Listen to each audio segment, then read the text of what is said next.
Welcome class 8 in today's class. Students, as you know, our periodic test first is going to be start, and for preparation of our test from today we will revise our history chapter first and chapter second that both are coming in our periodic test. So let's start first chapter, understanding modern Indian history. तो क्योंकि हम लोगों ने पहले chapter को detail में पढ़ा हुआ है, तो हम सिर्फ इसको रिवाइज करेंगे, उसके मेन मेन पॉइंट्स को ही पढ़ेंगे। तो स्टार्ट करते हैं की टर्म्स से। फर्स्ट की term is archive, the place where government records and documents are preserved. वो प्लेस जिस जगह पर गवर्नमेंट्स के सारे रिकॉर्ड्स, उनके सारे डॉक्यूमेंट्स, जो भी लीगल और जो भी एक्ट्स वगैरह गवर्नमेंट प्लान्स पॉलिसीज़ कुछ फ्रेम करती है, लॉज बनाती है, तो उन सब चीज़ों के रिकॉर्ड्स आर्काइव में रखे जाते हैं। It is like a library, library की तरह होता है और यहाँ पर रखे जाते हैं। तो ब्रिटिश टाइम से रिलेटेड जितने भी डॉक्यूमेंट्स हैं, रिकॉर्ड्स हैं, उनको हमारे यहाँ पर भी नेशनल आर्काइव में रखा गया है। तो आर्काइव एक लाइब्रेरी जहाँ पर डॉक्यूमेंट्स और हर तरह के रिकॉर्ड्स प्रिजर्व करके रखे जाते हैं।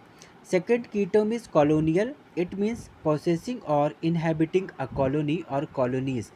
किसी भी जगह पर किसी भी एक आउटसाइडर का आ जाना और किसी कंट्री के अंदर और वहाँ पर आकर रहना शुरू कर देना, या वहाँ पर रहने वाले लोगों को कंट्रोल करना, वहाँ की social condition, economical condition, political condition, इन चीज़ों पे कंट्रोल करना जब शुरू हो जाता है, तो वो जो कॉलोनी होगी, वो जो कॉलोनीज़ होंगी, नंबर ऑफ़ कॉलोनीज़ होंगी, वो सभी कॉलोनियल प्लेसेस कहलाएंगी। ठीक है, या वहाँ पर जो गवर्नमेंट रूलिंग कर रही है वो कॉलोनियल गवर्नमेंट कहलाएगी। Next is colonization, the policy of acquiring other countries as colonies.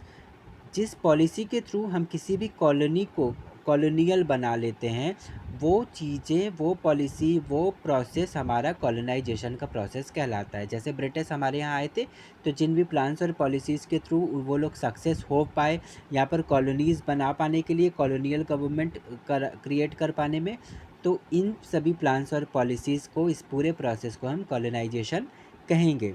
Next is periodisation, the act of process of dividing history into periods. क्योंकि हिस्ट्री एक बहुत बड़ा सब्जेक्ट है, और हर बीतती हुई चीज़, हर चीज़ें जो निकलती जा रही हैं, बीत रहा है, वो सब कुछ हिस्ट्री का पार्ट बन जा रहा है। तो हिस्ट्री को स्टडी करने के लिए हम लोगों ने क्या किया है कि लॉन्ग जो पीरियड है इसको कुछ शॉर्ट शॉर्ट पीरियड्स में डिवाइड कर दिया गया है ना। Ancient, medieval and modern history में डिवाइड कर दिया गया है हिस्ट्री को। और इसी प्रोसेस को जो हम लोग डिवाइडिंग कर रहे हैं, पूरी हिस्ट्री को, पूरी इंडियन हिस्ट्री को या वर्ल्ड हिस्ट्री को हम डिवाइड करते हैं, इस प्रोसेस को पीरियडाइजेशन कहते हैं। क्लियर? ठीक है, अब आएंगे हम टॉपिक पर। तो हमारा जो चैप्टर स्टार्ट हो रहा है वो हिस्ट्री के डेफिनेशन के साथ स्टार्ट हो रहा है कि हिस्ट्री क्या है, व्हाट इज़ हिस्ट्री। तो history is the branch of knowledge that records and analyses past events and happening. Past में हुए सारे इवेंट्स को एनालाइज करते हुए जो नॉलेज, जो रिकॉर्ड्स हमारे पास तैयार होते हैं, उसको हम हिस्ट्री कहते हैं। ठीक है, क्लियर हो गया। और ये सभी को पता है कि history is divided into 3 periods, namely ancient, medieval and modern history. और इस पूरे प्रोसेस को हम पीरियडाइजेशन ऑफ हिस्ट्री कहते हैं। तो क्लियर है। अब आते हैं हम पीरियडाइजेशन ऑफ हिस्ट्री में। ठीक है, तो हमारी जो इंडियन हिस्ट्री है उसका पीरियडाइजेशन किस तरीके से किया गया है। एक स्कॉटिश इकोनॉमिस्ट थे जिनका नाम था जेम्स मिल। उन्होंने इंडियन हिस्ट्री को डिवाइड किया है 3 पीरियड्स में।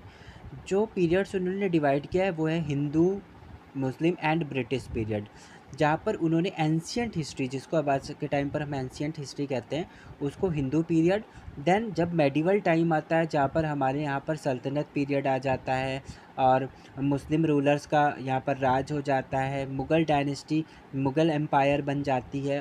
तो ये टाइम जहाँ पर मुस्लिम रूलर्स बहुत ज़्यादा हमारे इंडिया के अंदर आ जाते हैं, मेडिवल हिस्ट्री, इसको उन्होंने मुस्लिम पीरियड बताया। देन हमारे यहाँ इंडिया में जब ब्रिटिश का आना हो जाता है और ब्रिटिश रूलिंग शुरू हो जाती है, एक नए फॉर्म की गवर्नमेंट चलना शुरू हो जाती है, उस पीरियड को उन्होंने ब्रिटिश पीरियड कहा है।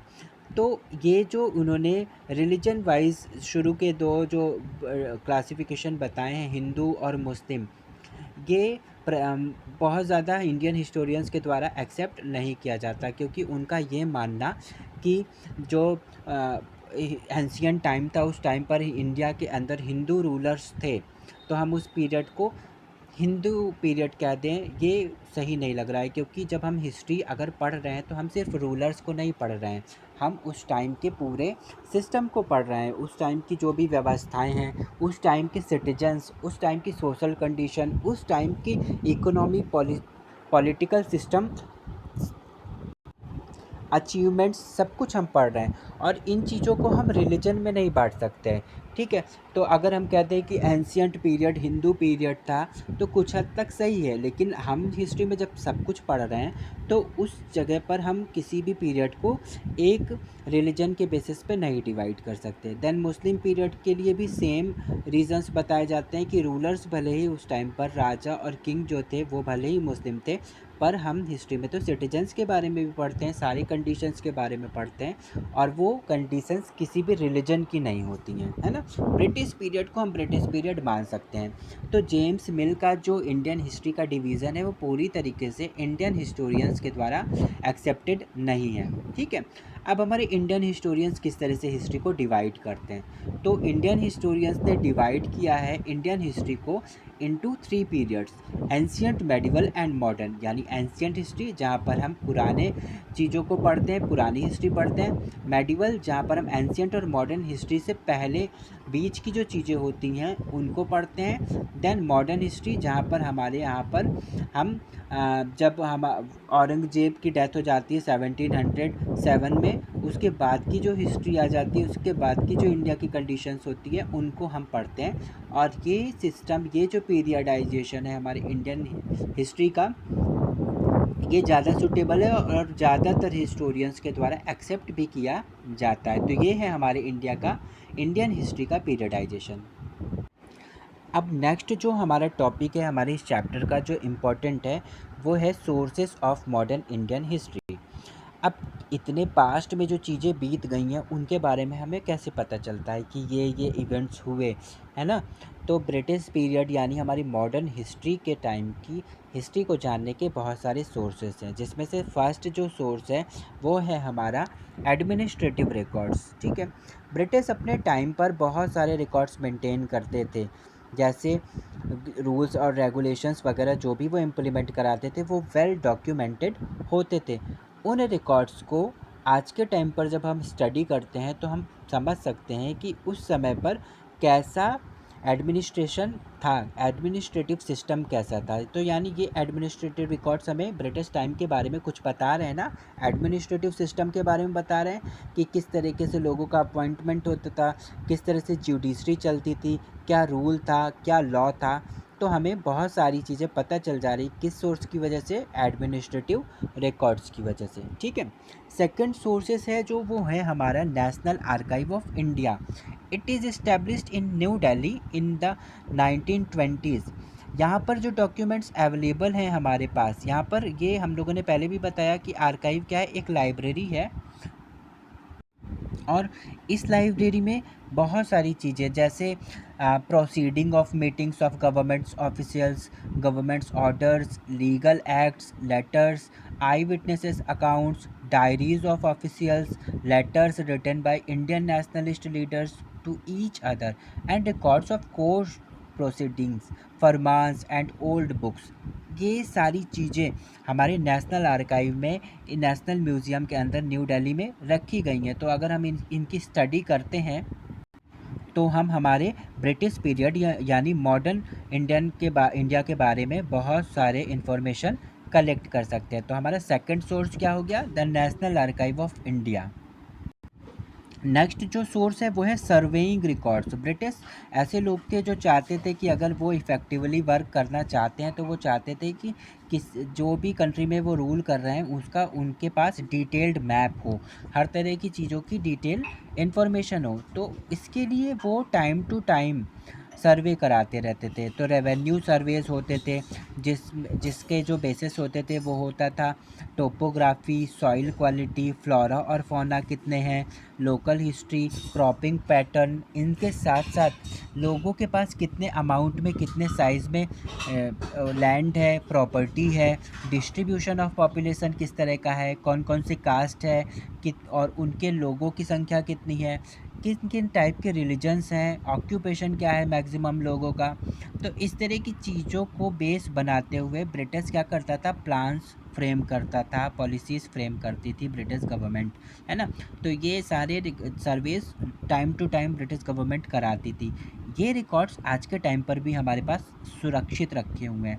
तो जब हम इन सर्वे रिकॉर्ड्स को पढ़ते हैं तो हम उस टाइम के बारे में बहुत कुछ जान पा रहे हैं ना। हम क्या पता कर पा रहे हैं उस टाइम के बारे में, हम उस टाइम के टोपोग्राफी को जान पा रहे हैं, सॉइल की क्वालिटी जान पा रहे हैं, हम फ्लोरा फौना, उस टाइम की लोकल हिस्ट्री को जान पा रहे हैं, लोगों के कास्ट, रिलीजन, ऑक्यूपेशन, यही सारी चीज़ें, मतलब इतनी डिटेल में हम जाकर हमारे पास्ट को पढ़ पाते हैं, समझ पा रहे हैं। किस सोर्स की वजह से समझ पा रहे हैं, ये ब्रिटिश के जो सर्वे रिकॉर्ड्स थे उनकी वजह से समझ पा रहे हैं। तो ये भी एक बहुत ही important source of modern Indian history हो गया, है ना, जो हमारा थर्ड सोर्स कहलाता है। नेक्स्ट सोर्स क्या है, monuments and towns. The Britishers constructed forts, residential officials and public buildings and quarters. The Victoria memorial of Kolkata, Victoria Terminus in Mumbai, Fort Williams in Kolkata, and Rashtrapati Bhavan are some of the important buildings constructed during this period. इनके अलावा जैसे British ने बहुत सारे towns को भी foundation रखी, such as Shimla, जो कि ब्रिटिश राज का समर कैपिटल हुआ करता था। तो इस तरह के जो टाउन्स या मॉन्यूमेंट्स को हम देखते हैं तो इनकी स्टडी करके भी हमें ब्रिटिश पीरियड के बारे में बहुत कुछ पता चलता है। जैसे क्या पता चलता है कि उस टाइम पर कौन कौन से मटेरियल्स यूज़ करे जाते थे बिल्डिंग्स को कंस्ट्रक्ट करते हुए, या फिर उस टाइम का जो आर्किटेक्चरल सिस्टम था, कौन कौन से सिस्टम के थ्रू वो इस तरह का काम करते थे, है ना। तो बहुत सारी चीज़ें, उनके बिलीफ सिस्टम के बारे में हमें मालूम चलता है, और बहुत सारी दूसरी चीज़ें भी हमें, अगर बहुत बिल्डिंग्स बहुत ज़्यादा बड़ी हैं, बहुत ही ज़्यादा ब्रॉड हैं, तो हम समझ सकते थे कि वहाँ पर मीटिंग्स होती थी, या वहाँ पर और कौन कौन से यूजेस किए जाते थे उन बिल्डिंग्स का, वेल्थ कैसा था, है ना, इकोनॉमिक कंडीशन कैसी थी। जितने ज़्यादा बिल्डिंग्स इस तरह के कंस्ट्रक्ट हो रहे हैं, इसका मतलब है कि कंट्री रिच थी, प्रॉस्पिरियस थी।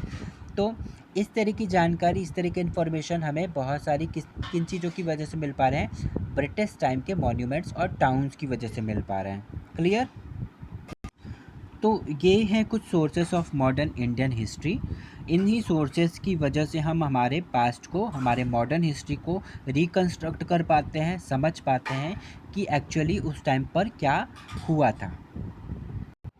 Okay students, so today we have discussed some important points about our chapter first, understanding modern Indian history. In homework you have to frame very short answer type questions. बहुत छोटे छोटे answers इसमें से हमें frame करने हैं, because all important facts are important for our periodic test first and our upcoming exams. तो हम इन सब चीज़ों को फ्रेम करेंगे और बहुत सारे आंसर्स फ्रेम करेंगे, आंसर्स और क्वेश्चंस, देन इसे प्रिपेयर करके रखेंगे, सारे एक्सरसाइजेस को लर्न करेंगे, की टर्म्स प्रिपेयर रखेंगे, लॉन्ग एंड शॉर्ट आंसर्स भी हमें साथ में कंप्लीट करते हुए चलना है। And if you want to see all whole chapter video, you can get it from my YouTube channel. Students, if you have any doubt, any questions, you can call me. You are free to ask me. Now we will meet in our next chapter, colonization of India. Till then, take care and have a nice day.